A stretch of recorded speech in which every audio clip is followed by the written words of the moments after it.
about to see is real. It's accurate, and it should contain most of the information that you need if you're just trying to decide whether you should put a big bore kit into your 50cc or bigger motor scooter. In this case, what I'm riding today used to be a 50cc Tao. I think it's a Atomic 1 or ATM, whatever they are, the cheapest model of Tao. At any rate, let's get on with it.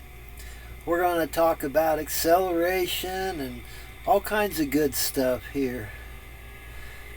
We're getting ready to open it up here on the dock. It's just a small section where there isn't any boats or pedestrians.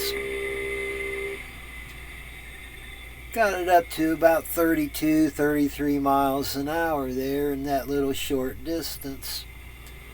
It's only about 100 yards.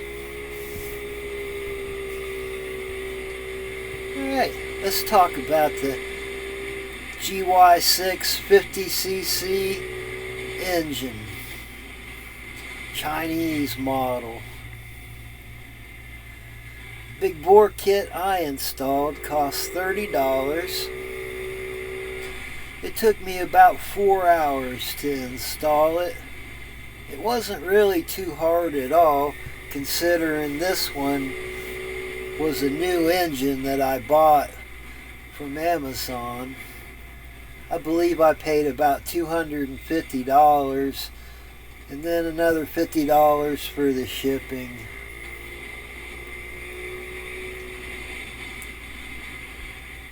So I was able to work on that from a bench down inside my boat, so it was comfortable and air conditioned. But the first one I ever put in was outside in the hot sun up on the dock. Took me about 6 hours that time. Of course, that was the first one I ever installed too. Okay, here I am popping onto the end portion of a freeway where it drops down to 35 miles an hour pretty quickly. Any of the cars you see passing me here are probably going 50 or 55 miles an hour. In other words, they're speeding. The speed limit is 35. And I'm going about 40.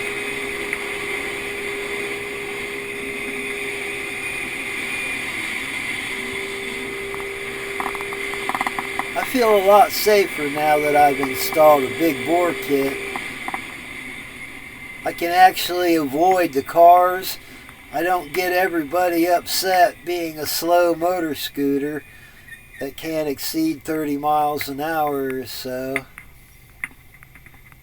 People tell me all the time that, oh, my motor scooter goes 50 miles an hour with the same kit you installed. Well, I don't really want to call them a liar, but I just don't see how. Unless maybe they only weigh about 120 pounds. I weigh pretty close to 200 pounds. This thing, I mean, it just doesn't have any more horsepower to go any faster than that. Plus, it's got little 10-inch tires on it. So here's what you can expect. Top speed on this little booger here, at least with me on it, is about 42 to 43 miles an hour. That's on a flat road with no wind and no hills. I've got a section here coming up where I'm going to do a little hill climb and show you about what you can expect out of a hill, going up a hill with this thing. And remember, this is the 80cc kit. I installed it because I didn't think that a 100cc kit would last very long. I don't know if I'm right or wrong, but I've had this now for 2 years and it runs fine. Also, let's dispel this myth, at least for me. I'm not going to tell everybody to do it, but I ride wide open throttle all the time. Everybody says, oh, you can't do that, it'll blow up your engine. Well, I've got a no rev limiter on there, so that means it'll rev up as high as it'll go. I very rarely go, less than full throttle. From the time the light turns red and green, well, at least when it turns green, I take off at full throttle. I'm out there well ahead of the traffic, and I feel safe.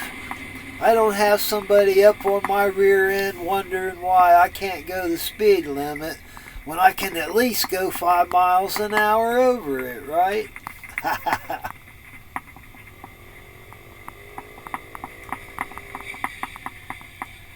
Alright, here's some of the other parts that you'll need if you want a little bit more speed. I'm running 4.5 gram rollers. The myth is that if you put heavier rollers in, your motor scooter will go faster. Well, that is utter BS. If I just put in 5 or 5.5 gram rollers, I lose 5 to 7 miles an hour immediately off of my top end. So, at least for me, lighter is better and faster. Another thing that I'm running on this scoot is a 20 millimeter carburetor. Most of them are 18 millimeter. I bought a new one on Amazon. I found it for about $19, I believe. Of course it's free shipping, so you don't usually even have to wait more than a day or two to get your part. But I put that on there, and I believe it's got a 85 or a 87 main jet installed. Yes, I believe a 87 main jet installed. Also, a cone air filter. Okay, we're getting ready to do that hill climb. First thing we got to do is go by the police station going about 42, 43 miles an hour. In other words, we're all speeding. There's the police station off on the left. Hello, officer.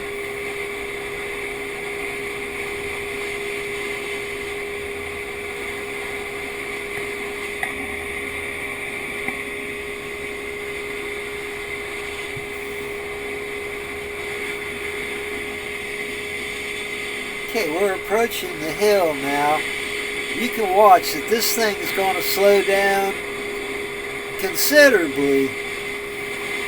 Even though it's got a big bore kit on it and my fat butt riding on it, I'm going to lose probably about 5 miles an hour. There I am signaling that it's starting to go uphill. It's slowing down to about 36, 37 miles an hour, which is still respectable considering the speed limit is 35. So it's still able to exceed the speed limit, right?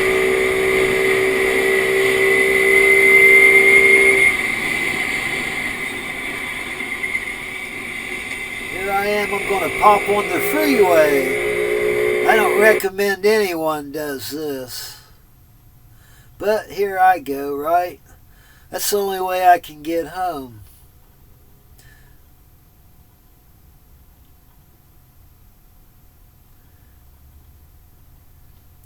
I know you see it pegging the speedometer, but those speedometers are notoriously wrong.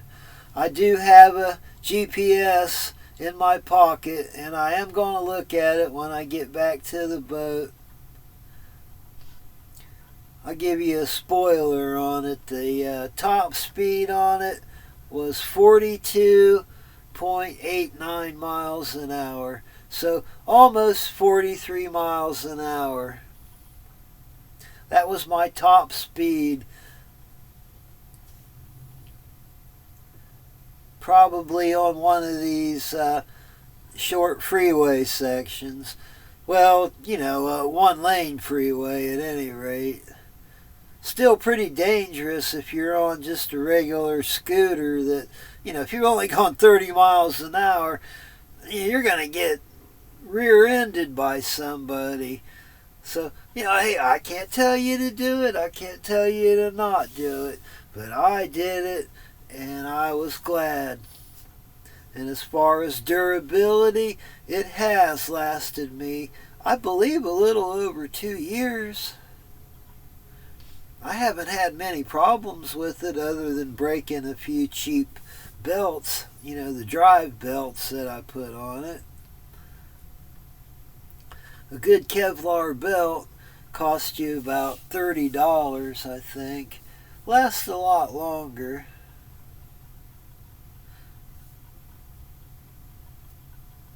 Here I am back home. Let's give Scooter a big applause there. You done good, Scooty.